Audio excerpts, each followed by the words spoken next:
Hello viewers, good to see you. Hope you always in a great condition. In this video, I will discuss the issue of democracy, which is very still clearly visible in a country as big as Indonesia. I am Rafif Ramadhan. Most Indonesians see that democracy in Indonesia is in a bleak situation. Only a small part of the community considers that our democracy is progressing. This is the result of survey by the Institute for Economic and Social Research, Education and Information or LP3AS of the 38 selected participants who, because of the diversity of gender, age, profession and the beginning of region, can be said to be a miniature of Indonesia. Most respondents at 44% saw that democracy in Indonesia was in a dismal situation in the form of a decline. 23% said it was stagnant, and not even a few considered that we were in a state of authoritarianism, as much as 28%. Only 2.7% of respondents rate our democracy as progressive. This is reinforced by Indonesia being ranked 64th in the world in the Democracy Index, released by the Economist Intelligence Unit with a score of 6.3. Although Indonesia's ranking is still the same as the previous year, the score has decreased from the previous 6.48. This is the lowest figure obtained by Indonesia in the last 14 years. Indonesia is categorized as a country with a flawed democracy. Ironically, Indonesia itself is widely held democratic country, whereas tens maybe even hundreds of issues of democracy are still a scores for which a middle way cannot be found. Some of the problems of democracy that often occur in recent times are: number 1, money politics in elections.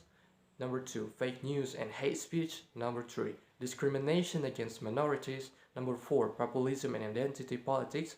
Number 5, criminalization, critical groups, and many others. Of the many problems of democracy that exist in Indonesia, here I will highlight one issue that always hotly discussed every year. Everybody knows money politics.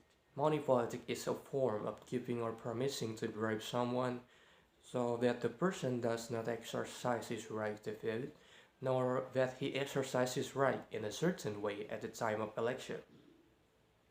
Money politics is nothing new for political pioneers. Political money has even been used as a way to win politics for parties or fraudulent elements. Political money is usually given before voting takes place for those people who lack understanding with the world of politics. They will receive the money to vote to use their voting rights.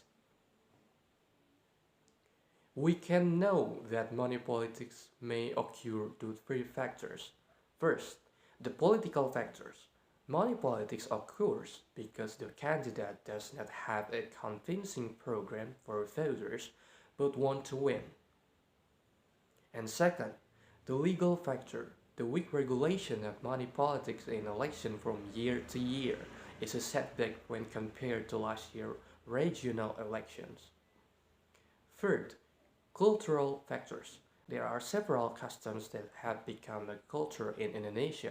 Namely, it is inappropriate if someone refuses a gift and is accustomed to reciprocating gifts. This cultural instrument is used by politicians to carry out money politics.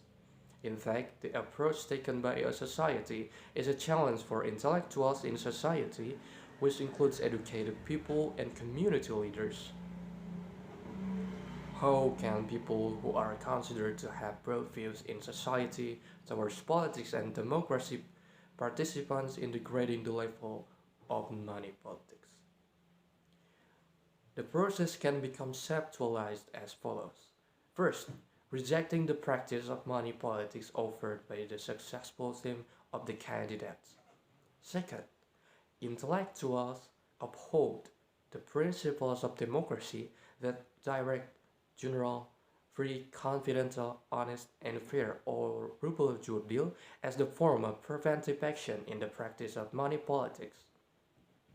Third, intellectuals must be able to socialize using their language to the public about the negative impact of the practice of money politics.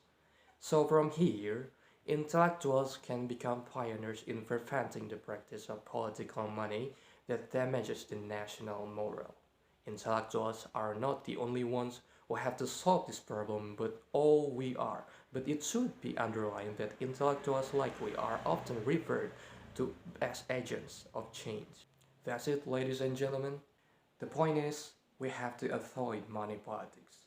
And as an intellectual, we have a role to degrading the level of money politics. That's all for me. Assalamualaikum warahmatullahi wabarakatuh.